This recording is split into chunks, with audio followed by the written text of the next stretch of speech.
Okay. So let's just start at the beginning. Where did the idea of Blue Lights come from? So basically, ideas are one thing, but people are another. So Louise Gallagher was a producer who had produced a short film we made called Rough, which is actually featured at this festival a couple of years ago. Rough was about the punishment shooting, or the paramilitary style attack, rather, of a dog.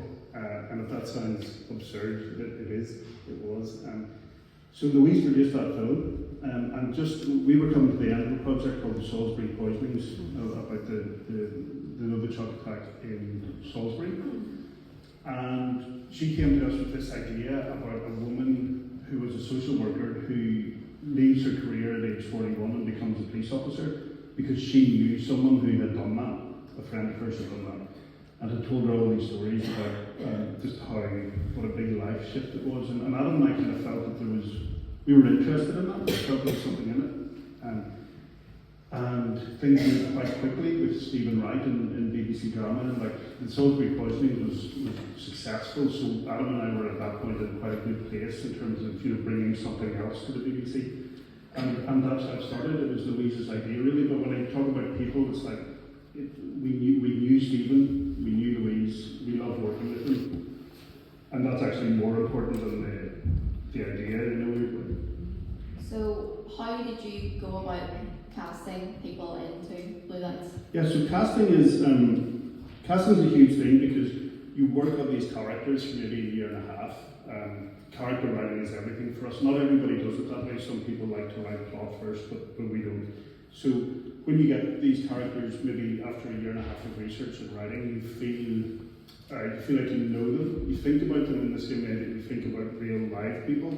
And so then when casting happens, it's so crucial that you get the right person. So we put a lot of time into it, do a lot of auditions. Auditions can go various ways. Sometimes somebody does an audition out of 20 people and you're just instantly, and I mean this within 30 seconds, you're like, that's him or that's her. The other extreme is when you have 3 or 4 people, or maybe 2, who are doing it differently but brilliantly, and that's just very, very difficult. We can have conversations, and we often do for maybe 5 hours about should we go for this actor or this actor. Those are the difficult ones, but sometimes it's just instant. So, were there any challenges you faced when writing the show? Yeah, like all writing is a challenge. I mean, it should be a challenge. If it's not challenging you, then you're probably not doing it right. It's a very difficult thing when you're balancing a lot of characters. Authenticity is really important, so you need to do a lot of research. But just writing, I just find it, it's the most energizing and wonderful thing I've ever done, but it's also the most challenging thing I've ever done. And I remember always a quote from the novelist Martin Amis, who said, when I'm writing, I'm like a ship at full sail, like there's nothing else left to give, there's just everything, all of your experiences, all of your loves, all of your hates, all of your life really is just going onto those pages. And if that's how you feel, if it feels emotional and difficult, then I think you're probably doing it right. And I came to this late. I was a journalist for 16 years. I never wrote anything at all until I was about 37. I'm 47 now. I forgot what age it was. So yeah, I kind of came to the writing thing not late, because 37 is not late, and 47 is not late. There is no age to become late to become a writer. But I'd had a life before it, and I think that kind of helped a bit. I had a lot to say. So, when watching the show, I noticed Grace was seeing things as a social worker, but yeah. Why did you think it was important to create this type of show with a Northern Ireland perspective? Because without any disrespect to any other shows that have been set here, I never felt that they had the granular detail of how we talk and how we are. And by how we are, I mean kind of the dark mordant wit that we sometimes share, and the kind of bit sweary sometimes, and just the way that we view the world. And there have been lots of shows that have come out of here that I've really enjoyed. but I just really wanted to say, let's put a show on the BBC for a network audience, for English, Scottish and Welsh people as well as us, that just feels authentic, or my version of what I think authentic is anyway, and I was driven by that. So you and Adam both come from different backgrounds, and having both went through the troubles and like through the experiences of it, how did that affect the way that about the storyline or what you tried to include in Blue Lights? It profoundly, like in writing the show, Adam told me things that I didn't know about him, and vice versa. In some ways, quite cathartic. Adam's dad was a prison officer.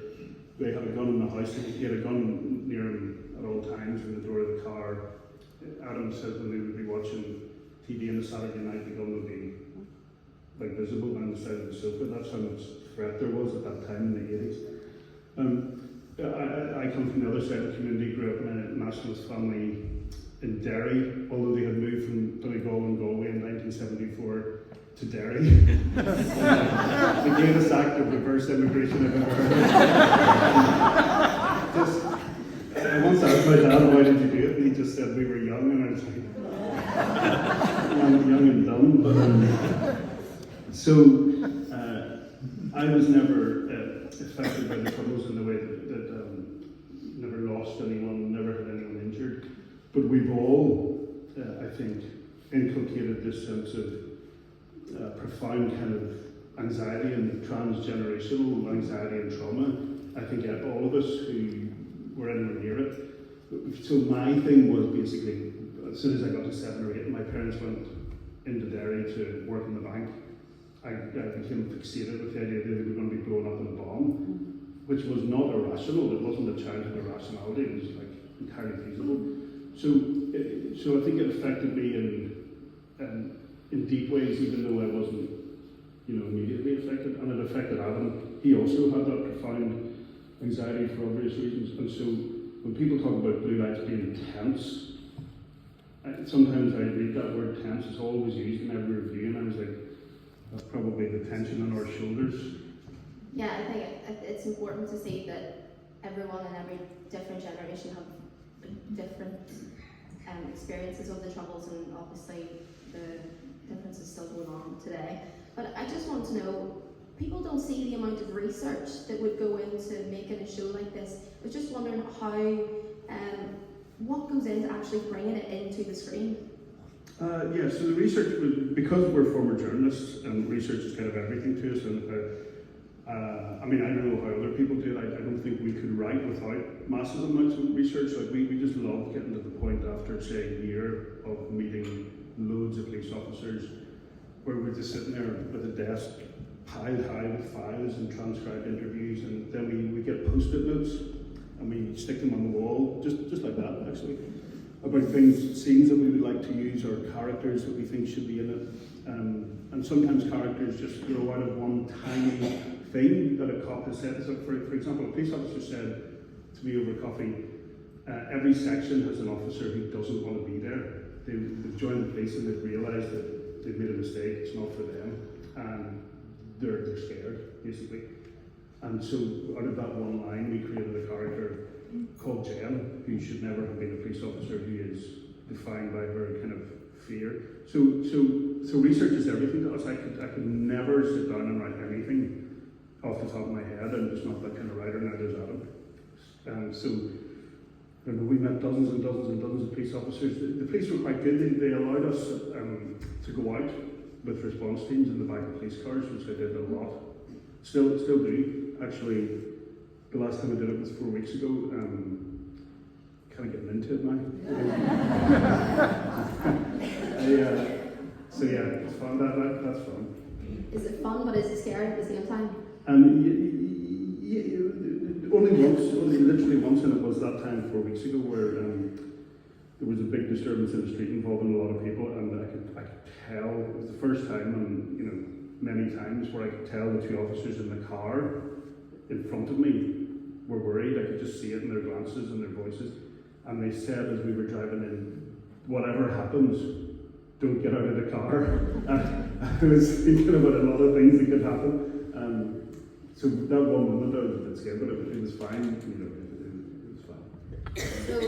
as you said, it's a tense storyline, but have you ever received any complaints from officers or just general people? You know what? I was really surprised not to. I thought we would have more. So the only one genuinely that I can think of is there's a scene in episode 1 where the police drive into an estate to go to a house call. There's a cul-de-sac, and they just park their car and they get up and they go into the house. And a few police officers got in touch with me to say, you always return your car so that it's pointing out in case you have to leave quickly. They always do that no matter where they go. Like if you ever see a police officer parking in Marks and Spencer's, they always reverse into the space. Anyway, it's because it's next time you're at Marks and Spencer's, you can leave. So that was it, right? And when I consider the amount of stuff we featured in the radio protocol and everything, even how the ranks work, I was amazed that we didn't get more technical complaints, but we didn't. And part of the reason is we had a great, recently retired police officer who read every script and was present at filming and was like, "That's not how we do it," and we would change it on the spot if it wasn't right. So sounds handy then having inside. Oh yeah, I highly recommend having your own call. Right, sometimes. So whenever you were releasing the series, what did you hope viewers would take away from watching it? That hope, because I'm an optimistic person, and so is Adam. But we were journalists for 16 years, investigative journalists. We did a lot of travelling, and I went to Iraq when I was 25, the Gulf War, and 2003, and Kosovo, and lots of other places. And Adam did a lot of work in Africa. I didn't really work there, but he did a lot of work in Africa. And our takeaway from those years was that most people are good. That was it. Like, you see so much darkness, so many horrible things, but most people, there's a strain of civility and decency that runs right throughout the world, right? And so our idea for Blue Lights was, there's so many dramas that are really dark and miserable and grim, unrelentingly so. And that's just not how we see the world. We're happy to feature darkness because it's there, and it's real, and at times it feels overwhelming. But it doesn't win for us, and so that's why Blue Lights is the way it is. So the show has recently been nominated for the 2024 Broadcast Awards for Best Drama Series.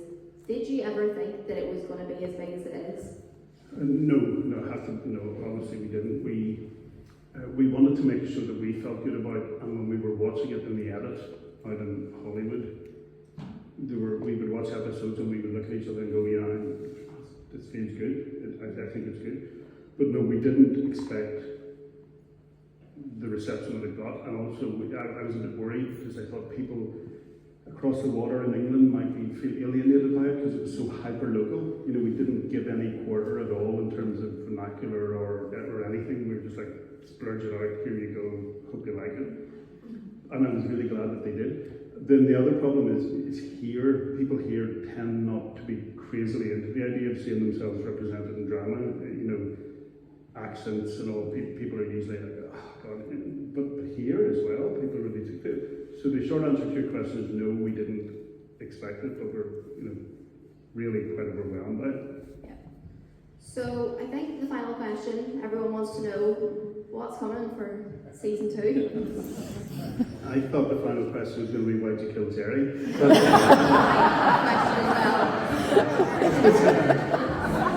That's a personal question. So as I say, season 2 is finished filming an hour ago, and we're in the edit of that until March, and it'll be like soon after that, we hope, like April, hopefully, like certainly late spring, early summer. And we don't, so we're hoping, I'd love to do more. I mean, Adam and I have enough ideas probably to do 5 series. Just how does the show do? How does the BBC keep on them? We'd love to do more. So yeah, in an ideal world, more Blue Lights. So why they kill Jerry? The short answer is just, lot of good things grow out of tragedy, and tragedy can be like a catalyst. And when you watch series 2, you'll see he's not forgotten. They all remember him massively and talk about him and grieve him. And his death, in more ways than one, is kind of a catalyst for a lot of story in season 2. Changes the direction of a lot of people. So it was always planned that way. That it was always planned from the start. Anyway, that's why we did it. Sorry.